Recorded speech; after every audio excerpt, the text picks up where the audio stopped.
Bismillah walhamdulillah, hadirin hadirat para pelajar yang dirahmati Allah Subhanahu Wa Taala. Seterusnya saya akan membicarakan tajuk yang di bawah tajuk Tazkiyatun Nafs, iaitu jenis-jenis penyakit hati dan cara-cara mengubatinya. Ada beberapa penyakit hati yang dinyatakan di dalam Quran dan juga hadis, dan beberapa cara untuk mengubatinya. Jadi mudahan ada beberapa penyakit ini kita dapat mengelakkannya dan dalam masa yang sama kita dapat mengubatinya. Jadi penyakit yang pertama, nifak.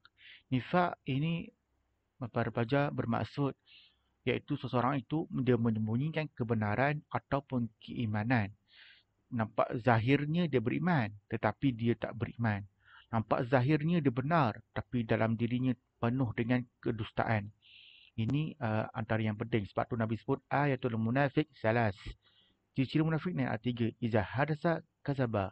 Bila dia bercakap dia nipu. Wa iza wa'ada akhlafa. Bila dia janji dia muka janji. Wa iza tu'minu khana. Bila diberi amanah dikhianat. Nanti ada ciri-ciri munafik yang jelas. Okay, yang seterusnya para ulama sebut antara perkara yang penting juga ciri-ciri munafik ni kita tengok bagaimana kalau kita di luar rumah kita boleh solat. Depan orang kita boleh solat. Tapi balik rumah kita tak solat. Depan orang kita boleh sedekah. Tapi bila orang tak nampak je, kita tak nak sedekah. Ini perkara-perkara yang perlu dielakkan. Antara perkara yang kita selalu buat, misal kata, kita boleh qiyamul-lail. Kalau program perdana qiyamul-lail kita boleh buat. Tapi bila sendirian, sebulan belum tentu dapat melakukannya. Mudah-mudahan Allah mengampunkan dosa-dosa kita. Jadi kita nak lihat apakah punca dan bagaimanakah merawat nifak ini. Jadi nifak ni Allah sebut antara perlu yang dalam surat Quran, ya'muru bil munkar wa yanhauna 'anil ma'ruf wa yaqbiduna aydiyahum nasullah fansaniyahum. Maksudnya di sini mereka ni menyuruh kepada yang mungkar dan mereka mencegah kepada yang makruf. Jadi kita nak lihat, para pelajar kita nak lihat diri kita ni, kalau kita tak nak jadi orang munafik, kalau orang buat baik, kita jangan cegah dia. Kalau contohnya isu-isu macam COVID sekarang ni kan, ada orang derma, kita biar je lah. Kita tak mampu, kita jangan cakap banyak.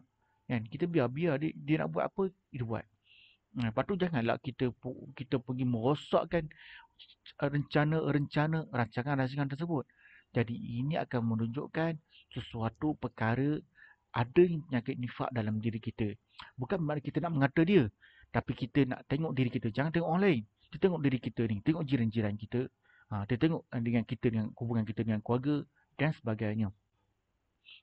Bagaimana saya sebut tadi, kalau Nabi sebut kalau kita cakap je menipu, kita jadi menipu ke tak menipu? Kalau orang baik kita nak berjanji ni, kita selalu lupa kan. Contohnya kita buat latihan, suruh hantar pukul 10 kan, tapi kita pukul 12, pukul 1 kadang tak hantar pun. Itu pun ada ciri-ciri. Tapi bukanlah saya kata kita nampak perkara-perkara tersebut. Jadi kita jangan semak diri kita di sini kan. Kita dah beri dia amanah. Kita tengok beri amanah tu bagaimana. Kalau tak buat langsung tu bagaimana. Kalau buat tu lambat tu dia maafkan lagi. Ni tak buat langsung. Itu kena tengok ciri-ciri tersebut. Jadi pentingnya kita mengelakkan diri kita adanya sifat nifak kerana dia akan merosakkan diri kita. Jadi antara yang lain itu hasad. Baik hasad pun tidak boleh, iaitu jangan berhasad dengki dengan orang lain. Tak perlu nak rasa dengki dengan orang lain, tak perlu ada begitu. Jadi kalau dia ada hasad, kalau kita ada hasad, kita elakkanlah. Tetapi hasad ni ada dibenarkan dalam Islam. Kalau kawan tu berjaya, kita nak menjadikan kita nak lebih baik pada dia, dibenarkan. Kan? Tapi kalau ada Nabi, kalau yang lain Nabi sebut, kalau tengok orang tu kaya, yang dia boleh menginfakkan harta kepada orang lain. Jadi kita pun nak, aku dengki lah dengan dia. Suatu hari nanti aku nak jadi kaya juga. Bukan kita akan infak. Bukan kita hancurkan dia. Dah, itu panggil ghibtah. Jadi ghibtah dibenarkan. Hasad tidak dibenarkan. Antara lain kita bergantung kepada selain daripada Allah SWT. Ini bukan penyakit hati yang biasa-biasa. Ini penyakit hati boleh jatuh dengan syirik. Jadi setiap perkara yang kita lakukan, kita mengharapkan pergantungan kita kepada Allah SWT. Sebab tu Allah sebut Bismillah. Dengan nama Allah, kita menyandarkan diri. Kita meletakkan diri. Kita menyerahkan segalanya dengan Allah SWT. Yang keempat, iaitu antaranya adalah cintakan dunia dan melupakan akhirat. Ini juga masalah penyakit jiwa, hati. Allah akan bagi apa yang dia nak.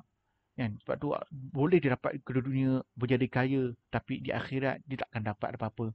Sebab tu dalam kita selalu berdoa, Rabbana atina fid dunya hasanah wa fil akhirati hasanah wa qina azabannar. Ya Allah Tuhanku, ya Allah Tuhan kami, bagilah kejayaan di dunia dan juga di akhirat. Dan selamatkanlah daripada azab api neraka. Jadi dua-dua kita nak. Dunia kita nak, akhirat kita nak. Kita tak boleh hanya nak akhirat pun tak boleh. Kita solat-solat tapi kalau kita dah kahwin kita tak kerja. Ini masalah juga. Jadi kita kena tengok kedua-duanya, dunia dan akhirat. Yang terakhir iaitu melakukan maksiat. Kita tengok dalam diri kita ni banyak berapa maksiat yang telah kita melakukan. Sebelum tidur saya kata kita muhasabah, yang tengok apakah dosa-dosa yang telah lakukan.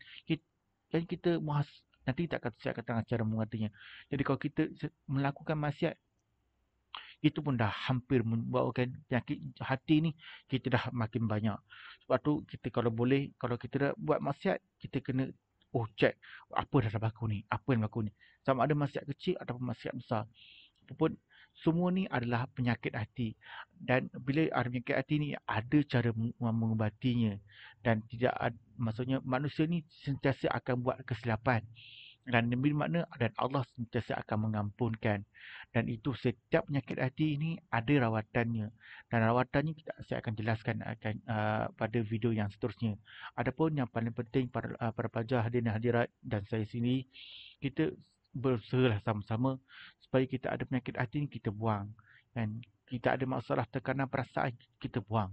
Jadi semua itu adalah mainan hati, mainan syaitan, dan sentiasa kita bergantung kepada Allah SWT, dan insyaAllah kehidupan kita akan lebih baik dunia dan akhirat, dan kehidupan kita akan berjalan yang seiring, akan tenang, akan bahagia, akan sentiasa harmoni, aman dan damai.